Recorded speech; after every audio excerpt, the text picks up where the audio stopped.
कबीर की साखी है। यहाँ की आरती में दिव्यता की अनुभूति है। बुद्ध को होने वाले महाबोध का भाव है और तीर्थंकरों के कैवल्य का अनुभव है। समय के दंडनायक ने आनंद और दुख की दो अवधारणाएं स्थापित कर रखी हैं। यदि दुख जीवन का सत्य है तो आनंद जीवन का सार है।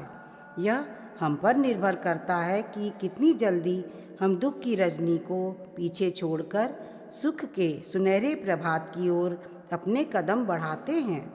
कोई किस प्रकार मरता है यह महत्वपूर्ण नहीं है, बल्कि महत्वपूर्ण यह है कि कोई किस प्रकार जीता है। परम आदरणीय हनुमान प्रसाद जी पोद्दार, जिन्हें हम भाई जी के नाम से जानते हैं, ने अपने जीवन में निष्काम लोक सेवा का अतुलनीय आदर्श प्रस्तुत किया। प्रस्तुत है यहाँ उनके जीवन का संक्षिप्त परिचय। 19वीं सदी का अवसान सन्निकट था और 20वीं सदी आने को मचल रही थी।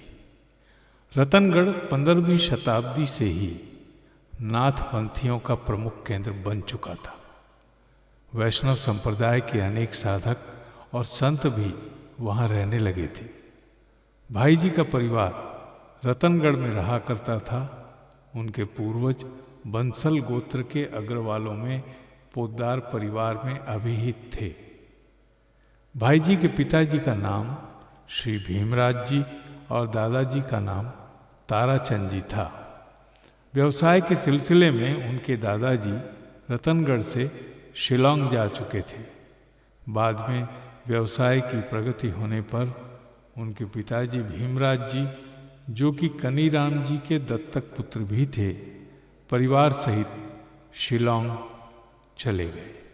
सात्विक प्रवृत्ति की उनकी दादी जी श्रीमती रामकौर बाई की प्रार्थनाओं, संतों के आशीर्वाद और इष्ट देव श्री हनुमान बली की कृपा से 17 सितंबर 1892 को शिलांग में माता रिखी देवी की कोख से आदरणीय हनुमान प्रसाद पोद्दार भाई जी का जन्म हुआ। भाई जी के जन्म के बाद उनके परिवार में उथल पुथल का दौर जो शुरू हुआ तो थमने का नाम ही नहीं ले रहा था। जब उनकी उम्र मात्र 2 माह की थी, उनके बड़े दादाजी ताराचंद जी का निधन हो गया। इस घटना को बीते 2 वर्ष भी नहीं हुए थे कि उनकी वत्सला माँ उन्हें दादी की गोद में छोड़कर चल बसी। पिताजी ने परिवार की आवश्यकता को ध्यान में रख दूसरा विवाह कर लिया और श्रीमती राम देवी के रूप में उन्हें नई माँ मिल गई, जिनसे उन्हें भरपूर प्यार मिला।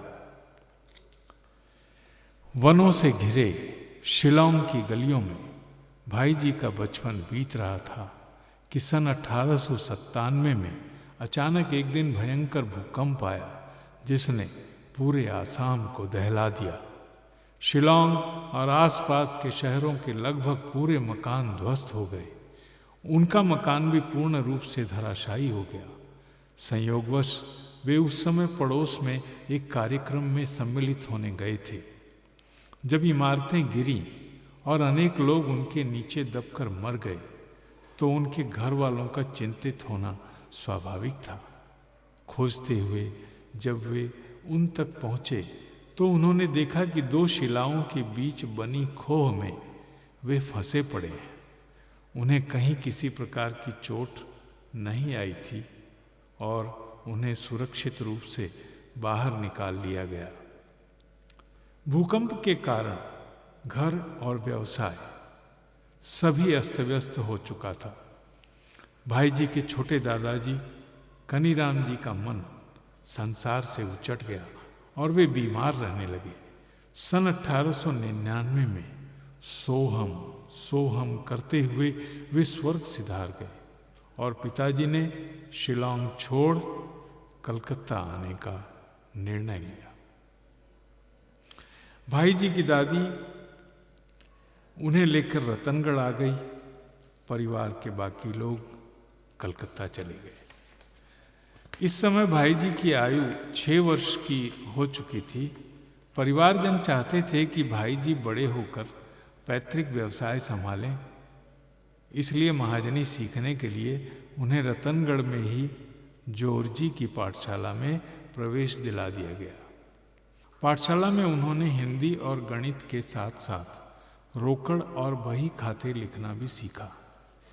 उन दिनों दादी जी संत बखरनाथ के सत्संग के लिए जाया करती थी। यहीं बखरनाथ जी ने स्नेहपूर्वक उन्हें गीता कंठस्थ कराई।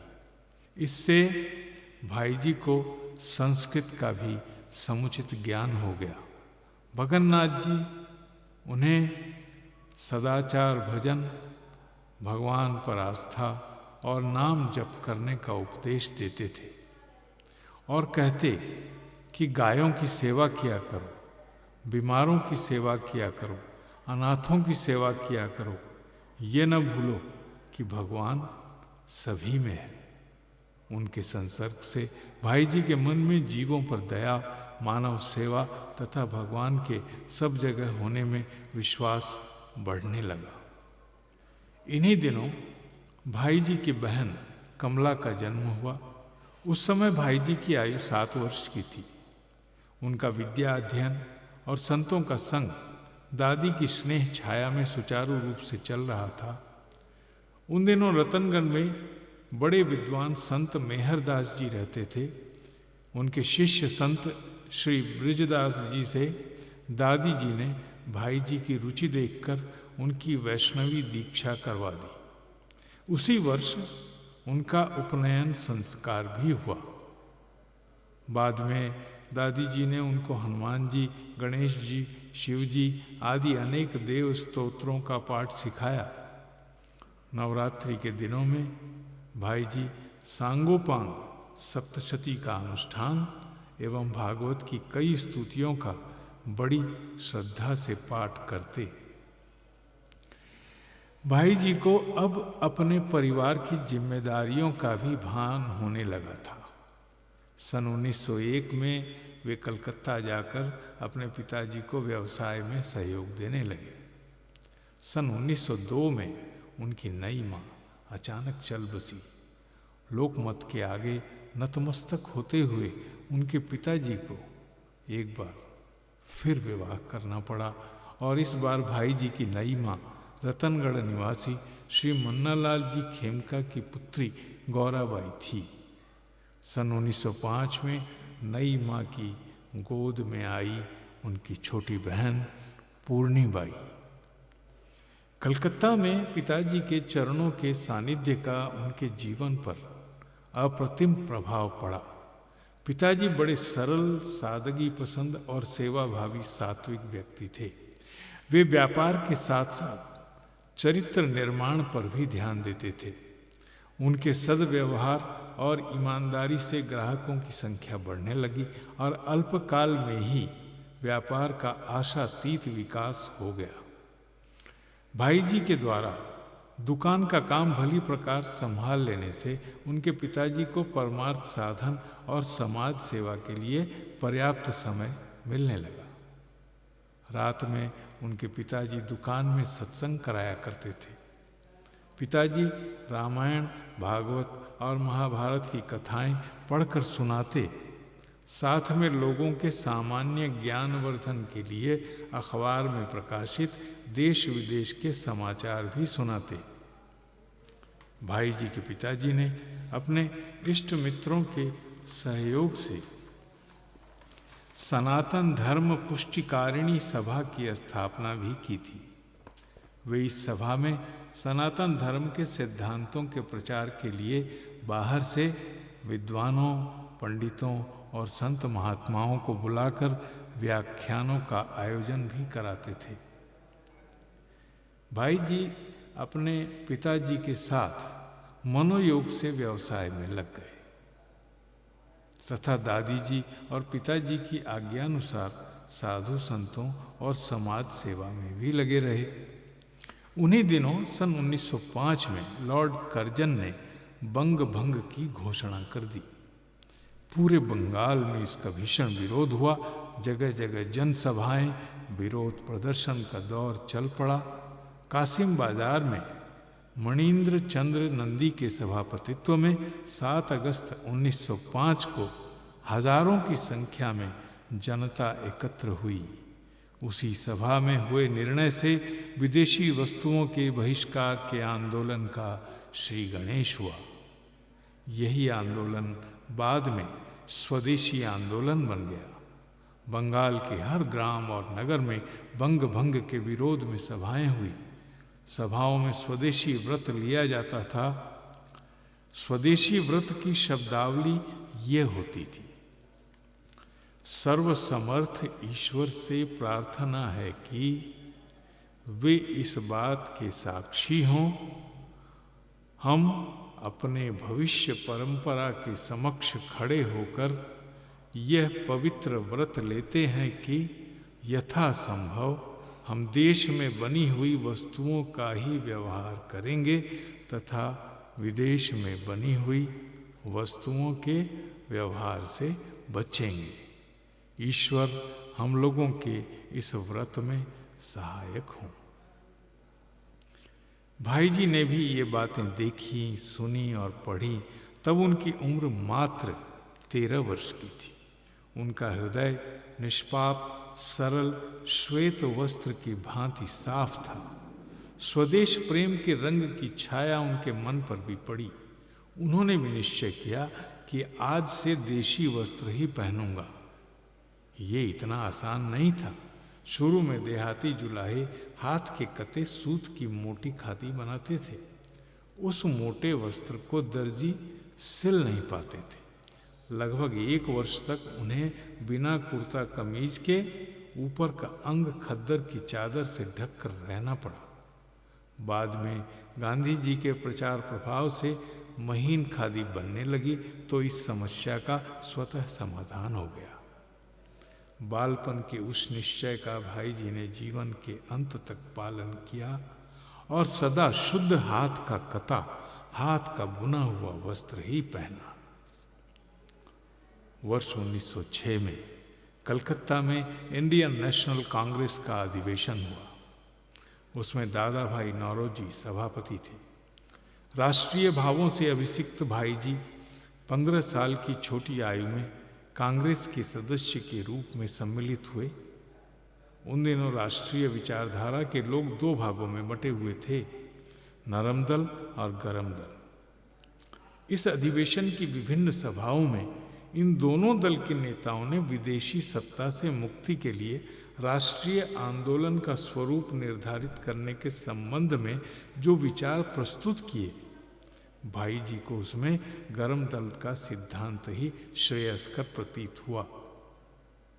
अतः वे इसी समय से गरम दल के प्रचार और क्रियान्वयन में समर्पित हो गए।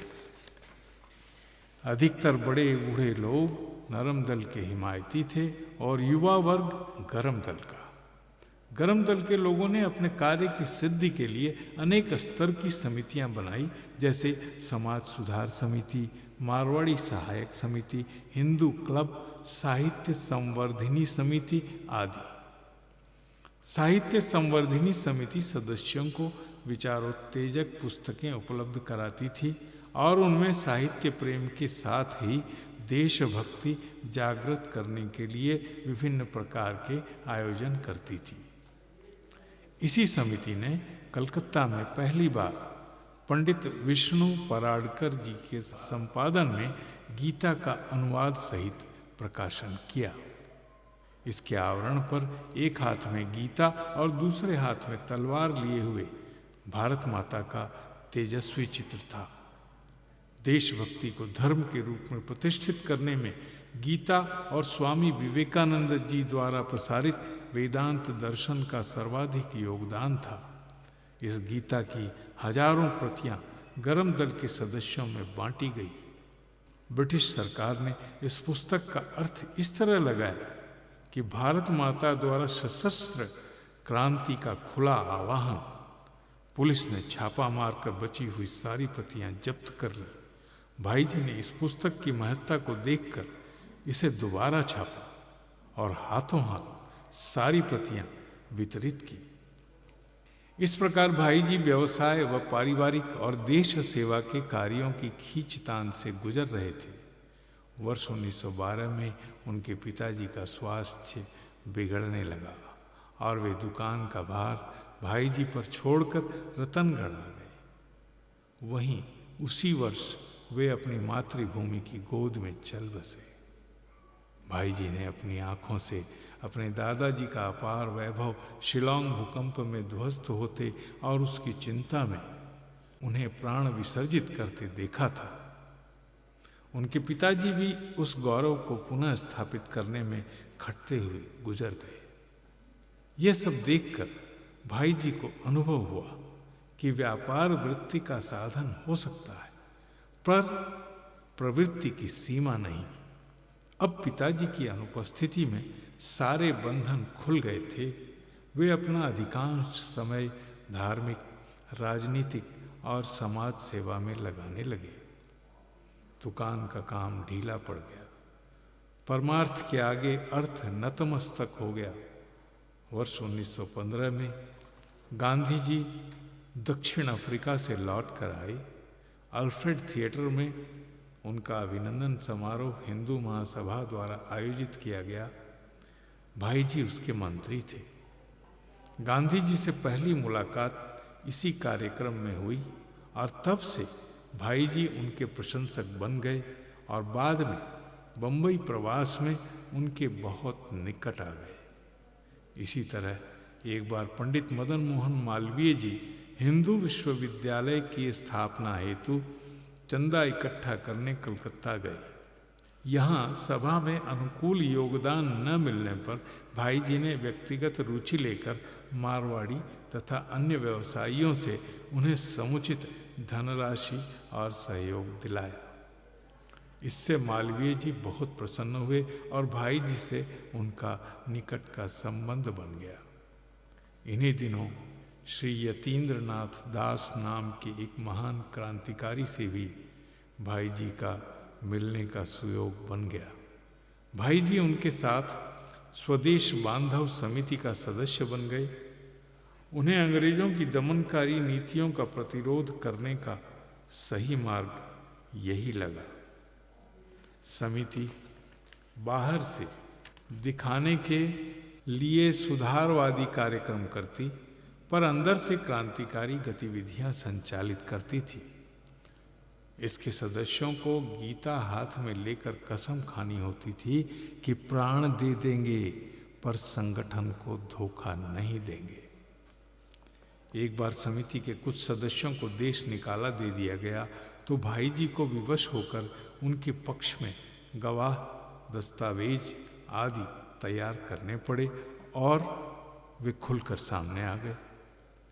अब पुलिस डायरी में उनका भी नाम आ गया। एक दिन पुलिस ने वारंट लेकर उनके घर की तलाशी ले डाली। मिला तो कुछ नहीं, पर फिर आने की चेतावनी दे गए। इन घटनाओं से परिवार वालों का चिंतित होना स्वाभाविक ही था।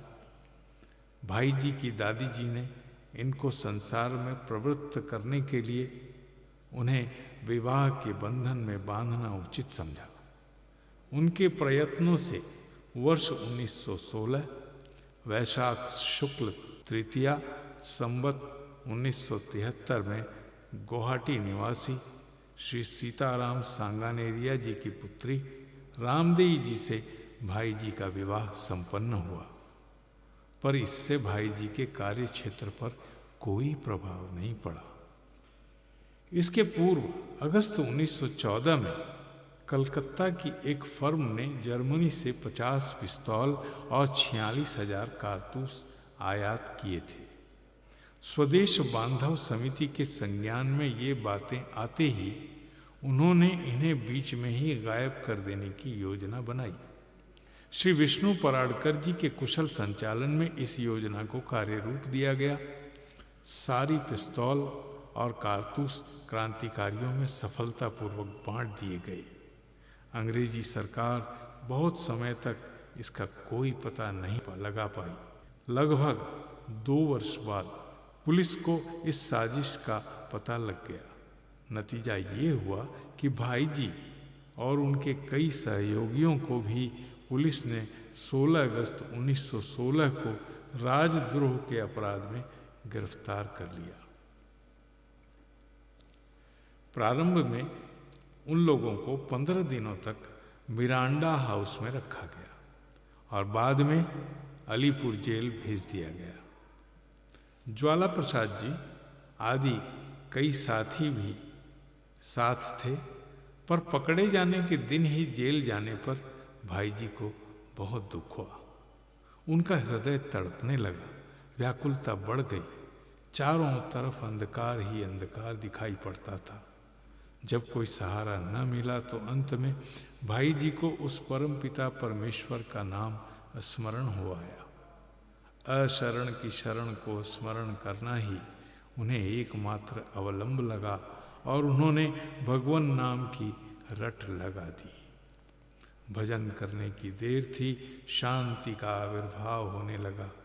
धीरे धीरे व्याकुलता दूर हो गई और हृदय में शांति का साम्राज्य छा गया। इसी समय भाई जी को नाम के महात्म्य का अनुभव हुआ। अब उनको जप के लिए माला की आवश्यकता हुई। उन्होंने पहरेदार से प्रार्थना की, पर माला नहीं मिल सकी। दूसरा कोई उपाय न देख पहरेदार से परामर्श कर उन्होंने एक बात सोच निकाली। वहाँ एक कील पड़ी थी, बस भजन करते और उसी से दीवार पर लकीर खींचकर गिनते जाते। धीरे धीरे उनका भजन, भगवान नाम जप और भगवान के महात्म्य पर विश्वास होने लगा। भाई जी की आध्यात्मिक उन्नति का प्रथम सूत्रपात यहीं से हुआ। लगभग 1.5 महीने में सरकार को कोई पक्का सबूत नहीं मिल सका कि अदालत में मुकदमा चल पाता, पर सरकार को उन पर संदेह अवश्य था। अतः सरकार ने उन्हें नज़रबंद करने का निर्णय लिया। भाई जी को बताया गया कि बांकुड़ा के शिमलापाल नामक ग्राम में एक मकान में उनको रहना होगा। शिमलापाल में वे भगवत भजन करते, वहाँ थाने में आई डाक को छांटते और ज़रूरत पड़ने पर पत्रों के उत्तर लिख देते। नज़रबंदी के दौरान उन्हें 50 रुपये मिला करते थे, जिसका अधिकांश भाग वे घर भेज दिया करते थे। वहाँ रहकर उन्होंने होम्योपैथी की किताबें पढ़नी शुरू की और फिर वहाँ के लोगों का इलाज करना शुरू किया। बाद में उन्हें अपनी पत्नी को साथ रखने की इजाज़त मिल गई। इलाज के काम में पूज्य रामदेई मैया उनकी बहुत सहायता करती। इस कैद को भाई जी ने सजा के रूप में नहीं लिया, बल्कि एक ऐसे अवसर के रूप में स्वीकारा जो उन्हें स्वाध्याय, भगवान नाम जप तथा सेवा करने के लिए मिला था। बाद में उनको इस शर्त पर रिहा कर दिया गया कि वे 24 घंटे के भीतर बंगाल छोड़ देंगे और बिना आज्ञा प्रवेश नहीं करेंगे। भाई जी ने इसे स्वीकार लिया और वे फिर रतनगढ़ चले गए।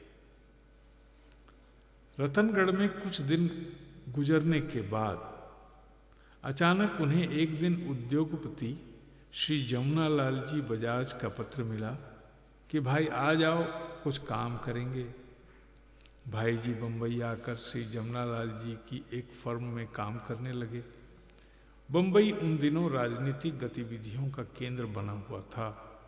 यहाँ उन्हें गांधी जी, तिलक जी, लाजपत राय जी, सरदार पटेल जी, वीर सावरकर जी, काका कालेलकर जी, अब्दुल गफ्फार खान जी, आचार्य विनोबा भावे जी, दादा भाई नौरोजी, हाकिम अजमल खान जैसी हस्तियों के निकट जाने, उनका मार्गदर्शन और आशीर्वाद पाने का संयोग भी मिला। इसी बीच अपनी बहन के सिलसिले में बांकुड़ा जाने पर भाई जी को सेठ जयदयाल जी से मिलने का सौभाग्य मिला। सेठ जी यानी जयदयाल जी का सत्संग उन्हें बहुत अच्छा लगता था। सेठ जी को पता लग गया था कि भाई जी लेख वगैरह लिखते हैं। सेठ जी ने अपनी 2 पुस्तकें इस उद्देश्य से भाई जी को दी कि वे उनमें वांछित सुधार एवं संशोधन कर सकें, जो उन्होंने यथाशक्ति किया। बाद में जयदयाल जी बम्बई आए और उन्होंने वहाँ सुखानंद धर्मशाला में 10 दिनों तक प्रवचन किया। कार्यक्रम की समाप्ति पर उन्होंने निश्चित किया कि कार्यक्रम उनके जाने के बाद भी चलता रहेगा और उसे भाई जी चलाएंगे। थोड़ी आनाकानी के बाद भाई जी को तैयार होना ही पड़ा। गीता का विशद अध्ययन भाई जी ने कर ही रखा था, अतः गीता पर प्रवचन निर्बाध चलता रहा। प्रवचन के दौरान एक बार एक श्रोता ने भाई जी के इस कथन को चुनौती दी कि केवल राम नाम जपने से मनुष्य का उद्धार हो जाता है। इस बात पर अचानक वे भावावेश में आ गए और समाधिस्थ होकर घंटों पड़े रहे। इसके उपरांत उनके मन में भगवत दर्शन की तीव्र इच्छा उत्पन्न हुई। वे हरदम यही चाहते कि कोई उन्हें भगवत दर्शन करा दे। दिल्ली में एक बार मारवाड़ी अग्रवाल महासभा का वार्षिक अधिवेशन होना निश्चित हुआ। सेठ जमुनालाल जी बजाज को अध्यक्षता करनी थी। सेठ जी ने स्वागत भाषण लिखने के लिए भाई जी को दिल्ली बुलवा लिया। भाई जी ने जो भाषण तैयार किया उसे सबने पसंद किया। प्रसिद्ध उद्योगपति श्री घनश्याम दास जी बिड़ला भी वहाँ उपस्थित थे। उन्होंने अपना मत प्रकट किया कि अपने सिद्धांतों और विचारों को अभिव्यक्त करने के लिए हमारी अपनी एक पत्रिका भी होनी चाहिए। सभी लोगों ने इस पर सहमति जताई। सेठ जी ने भाई जी से उसका संपादन करने का आग्रह किया। पत्रिका का नाम भाई जी ने ही सुझाया, कल्याण, तो उसका भी सभी ने अनुमोदन किया। इस तरह कल्याण पत्रिका का निकलना तय हो गया। इसका प्रथम अंक श्रावण कृष्ण एकादशी संवत 1893 यानी अगस्त 1926 को निकला। इसमें 2 लेख सेठ जयदयाल जी के थे तथा एक लेख महात्मा गांधी जी का था। गांधी जी का मत था कि इसमें एक तो विज्ञापन न छपे तथा दूसरा किसी प्रकार की समीक्षा या समालोचना न प्रकाशित हो। इसे मान लिया गया और आगे तक निभाया भी गया। रचनाएं अपने आप आती रहीं। पहले अंक के समय इसकी ग्राहक संख्या करीब 1600 थी। 13 महीनों तक कल्याण बम्बई से निकलती रही। पूरी सामर्थ्य से भाई जी इसके लिए समय दे रहे थे, पर उनका मन एकांत चाहता था। सेठ जी उनकी इस उलझन को समझ गए। उन्होंने घनश्याम दास जी जालान से बात करके कल्याण को गोरखपुर ले जाने का निश्चय किया। गोरखपुर उन दिनों छोटी सी जगह थी और यहीं भाई जी को मनचाहा एकांत मिल सकता था। अगस्त माह वर्ष 1927 में भाई जी बम्बई छोड़कर गोरखपुर आ गए। अब यहीं से कल्याण का कार्य प्रारंभ हो गया। प्रेस का नाम रखा गया गीता प्रेस, जिसका संचालन गोविंद भवन कलकत्ता से होता था। शुरू में उर्दू बाजार के एक कमरे से यह कार्य शुरू किया गया। जुलाई मास वर्ष 1928 में गीता प्रेस को वहाँ ले जाया गया जहाँ वो आज है। भाई जी के मन में भगवत दर्शन की तीव्र उत्कंठा उमड़ रही थी। सेठ जयदयाल जी उन दिनों बिहार के प्रवास पर थे और उन्होंने भाई जी को वहीं बुलवा लिया। सेठ जी ने सीधे पूछा, मन में क्या चल रहा है आजकल? भाई जी का उत्तर था, बस भगवान के दर्शन की एकमात्र अभिलाषा है। भाई जी तथा घनश्याम जालान के जोर देने पर सेठ जी उन्हें एक निर्जन स्थान पर ले गए। सेठ जी ने आदेश दिया, हनुमान, भगवान का ध्यान करो। फिर बोले, एक साथ इस श्लोक का पाठ करो, शांताकारं भुजगशयनं पद्मनाभं सुरेशं विश्वाधारं गगनसदृशं मेघवर्णं शुभांगम। मंत्र की समाप्ति के बाद एकदम चुप्पी छा गई। थोड़ी देर बाद भाई जी को एक दिव्य प्रकाश सा उदित होने की अनुभूति हुई और उनके होठों से अपने आप बोल फूट पड़े, मुझे दर्शन हो रहे हैं। आप सब वैसे ही ध्यान करते रहें, अपने हाथ बढ़ाएं और चरण स्पर्श करें। और दृश्य बदल गया। भाई जी जाने कब तक इस दृश्य को हृदय में कैद किए बैठे रहे। लोगों ने उन्हें उठाकर घर पहुंचाया। वहां सेठ जी के सत्संग में भाई जी को अनेक बार इस तरह के अनुभव होते रहे। जब भाई जी गोरखपुर वापस लौटे तो मन में यह तय कर लिया कि अब उनके जीवन का ध्येय केवल भगवान का प्रचार ही है। कल्याण का जब दूसरा वर्ष पूरा हुआ तब इसकी ग्राहक संख्या थी 4000। तीसरे वर्ष विचार बना कि भक्तांक निकाला जाए, वो भी विशेष रूप में। ऐसा जब हुआ तो उसका सर्वत्र स्वागत हुआ और कुल मिलाकर 12,000 प्रतियां बिक गई। धीरे धीरे निरंतर कल्याण की ग्राहक संख्या बढ़ती रही। बाद में वो बढ़ चढ़कर 1 लाख तक हो गई। स्थिति यहाँ तक हो गई कि नए ग्राहक बनाना रोकना पड़ा। कल्याण के अतिरिक्त भगवान नाम का कार्य भी भाई जी चला रहे थे। उनके यहाँ रोजाना कीर्तन होता। उनका मन हुआ कि इसका पूरे देश में प्रचार किया जाना चाहिए। 15-20 व्यक्तियों को लेकर वह निकल पड़े। पहले चरण में गोविंद भवन कलकत्ता, फिर नलबाड़ी, गुवाहाटी, शिलांग, तिनसुकिया, डिब्रूगढ़, नौगांव और भागलपुर की यात्रा बहुत ही उमंग से संपन्न की। वे लोग वहाँ सड़कों पर कीर्तन और नृत्य करते हुए भगवान नाम प्रचार करते थे। यात्रा में संपादन कार्य भी चलता रहा। यात्रा में चलने वालों के लिए नियम बनाए गए थे जिसका सभी ने प्रेम पूर्वक पालन किया।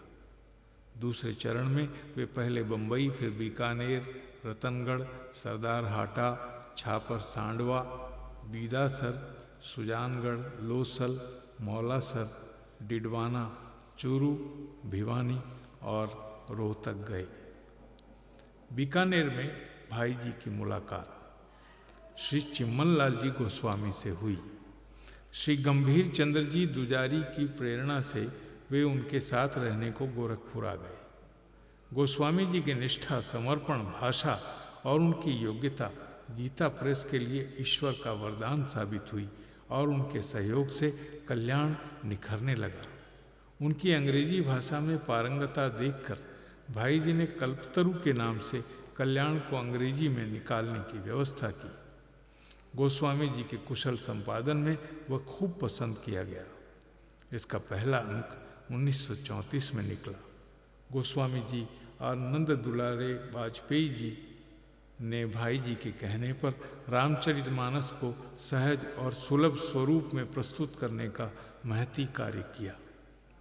इसी बीच गोस्वामी जी को जगन्नाथपुरी स्थित श्री गोवर्धन पीठ के शंकराचार्य स्वर्गीय श्री भारती कृष्ण तीर्थ जी द्वारा अपना उत्तराधिकारी मनोनीत करने का प्रस्ताव आया, पर गोस्वामी जी ने इसे ठुकराकर भाई जी के साथ ही बने रहने का निर्णय लिया।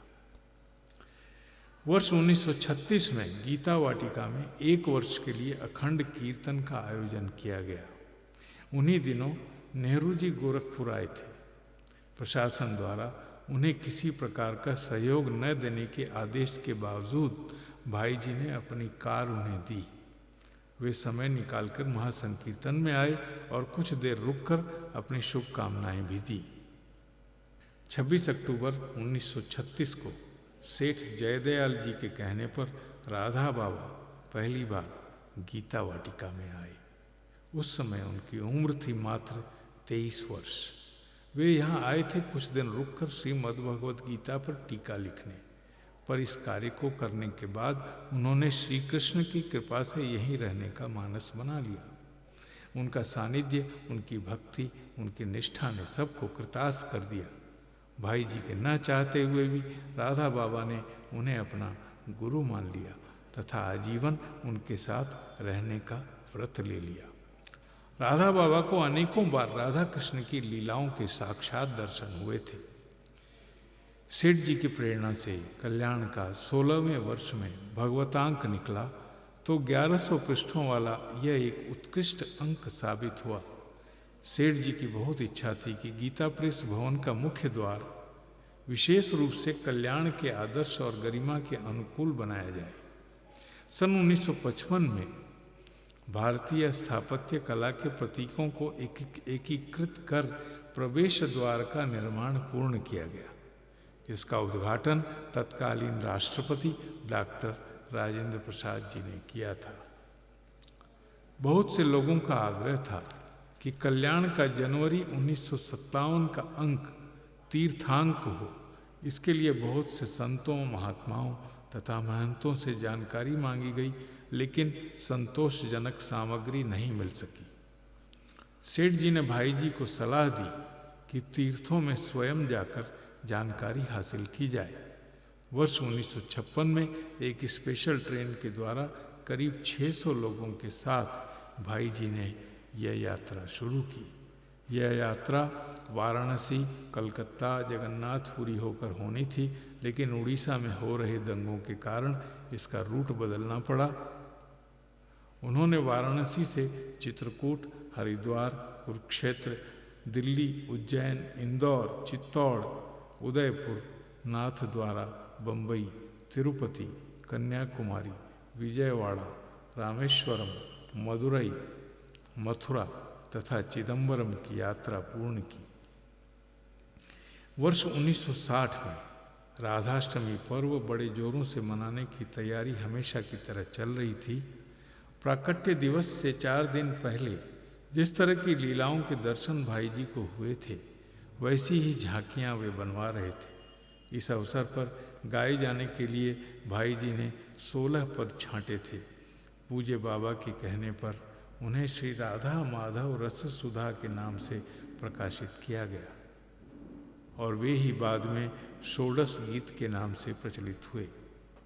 इनका उड़िया, तमिल, तेलुगु, मलयालम, कन्नड़, सिंधी, उर्दू, अंग्रेजी, जर्मन, फ्रेंच, रशियन तथा संस्कृत भाषाओं में अनुवाद हुआ। षोडश गीतों को 18 इंच बाई 11 इंच नाप के 13 धातुओं के मिश्रण से तैयार पत्रों पर उत्कीर्ण करवाया गया और इनकी विधिवत प्रतिष्ठा कर पूरी श्रद्धा से उन्हें विग्रह सरीखा विराजित किया गया। कुछ समय से भाई जी के मन में विचार चल रहा था कि वाराणसी के मानस मंदिर के समान कृष्ण जन्मभूमि मथुरा में भी एक भागवत मंदिर का निर्माण हो। अनेक संतों से विचार विमर्श करके 11 फरवरी 1965 को इसका शिलान्यास किया। कृष्ण चबूतरे के समक्ष विशाल पंडाल में 250 विद्वानों ने श्रीमद् भागवत का सप्ताह पारायण किया। गणेश पूजन हुआ, वास्तु भगवान की स्तुति की गई। 20-22 लाख रुपए से इसका निर्माण संपन्न हुआ। श्रीमद् भागवत के 18,000 श्लोकों को संगमरमर के पत्थरों पर लिखवाया गया।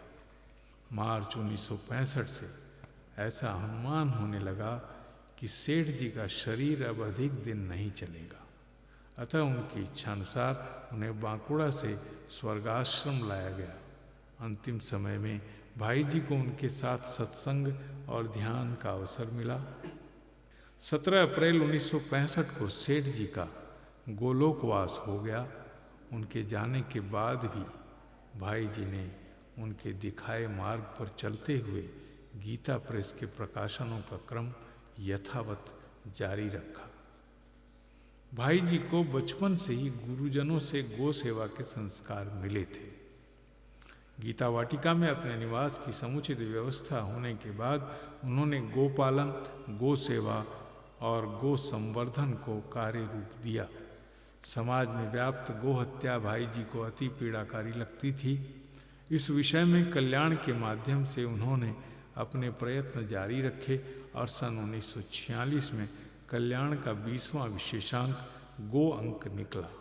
सन 1966 में भाई जी ने स्वर्गाश्रम प्रवास के दौरान अनेक संतों से विचार विमर्श करके गोरक्षा आंदोलन का सूत्रपात किया, जिसके उपरांत 7 नवंबर 1966 को दिल्ली देश के गो भक्तों के ऐतिहासिक प्रदर्शन का साक्षी बनी। सरकार के भीषण दमनकारी व्यवहार के कारण अनेक गोभक्तों के प्राण समर्पित हुए। भले ही तत्कालीन सरकार के हठवादी रुख के कारण गोवध पर पाबंदी न लग पाई, पर उन्होंने गोरक्षा और संवर्धन का बीज जनमानस के मन में बो दिया। आशा है भविष्य में भारत और संपूर्ण विश्व इस कलंक से मुक्त हो सकेगा। भाई जी अपने जीवन में समय समय पर आए अनेक प्रकार के प्रलोभनों से सदा बचते रहे।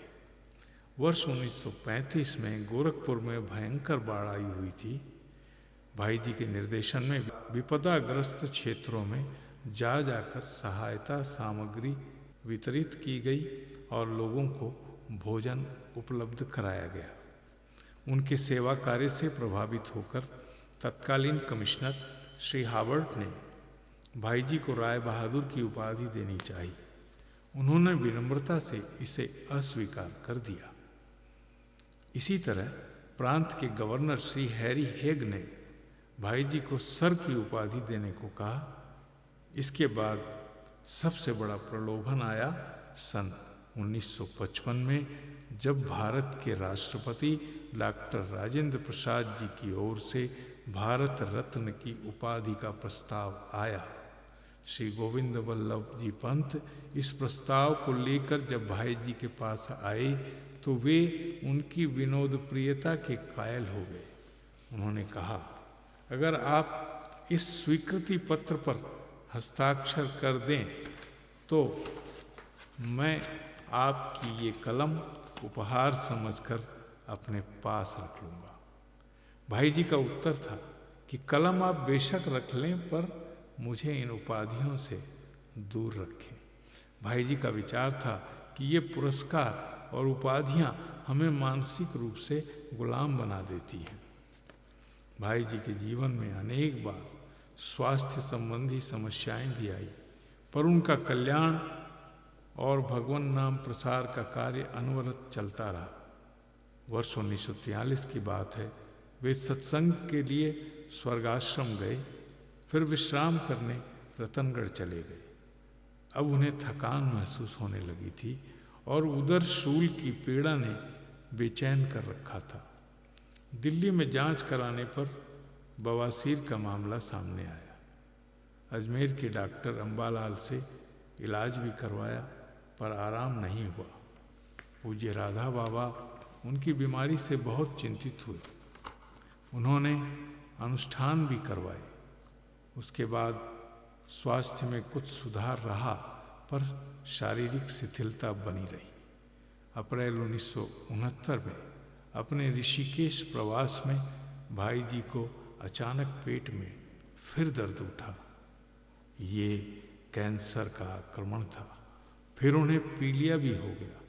डॉक्टर उनका ऑपरेशन करना चाहते थे, पर उसके लिए इंसुलिन लेना जरूरी था, जो कि भाई जी को मंजूर नहीं था, क्योंकि इंसुलिन को बनाने में जीव हिंसा होती थी। भाई जी को तो शरीर से पहले भी कोई मोह नहीं था।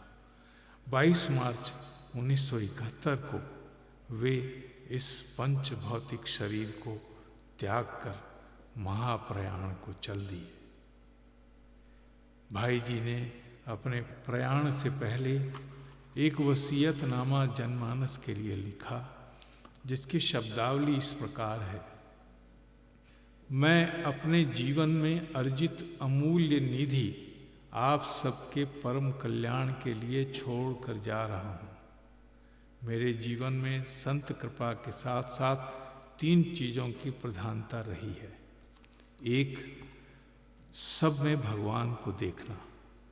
2, भगवत कृपा पर अटूट विश्वास। और 3, भगवान नाम का अनन्य आश्रय।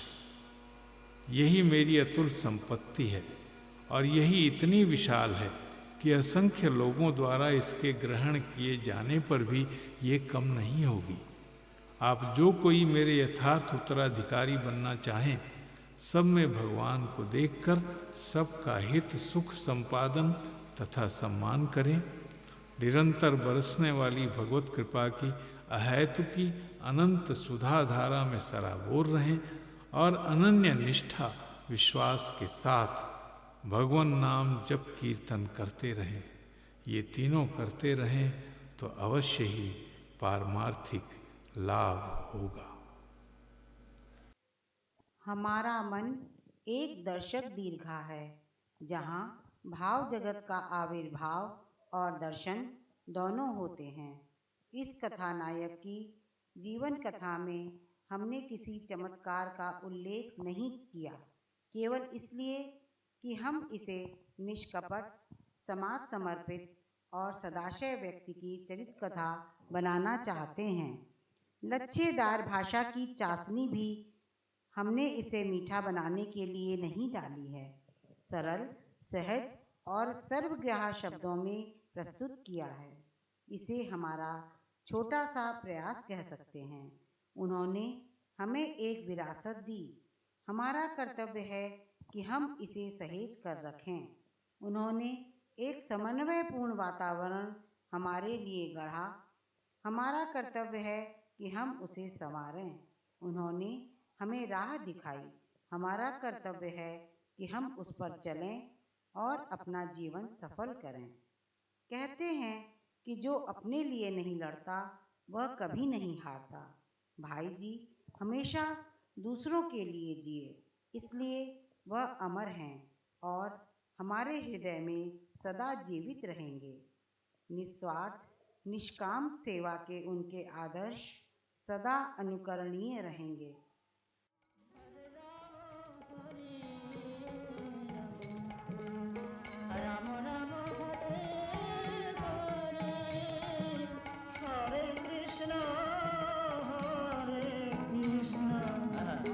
Krishna Krishna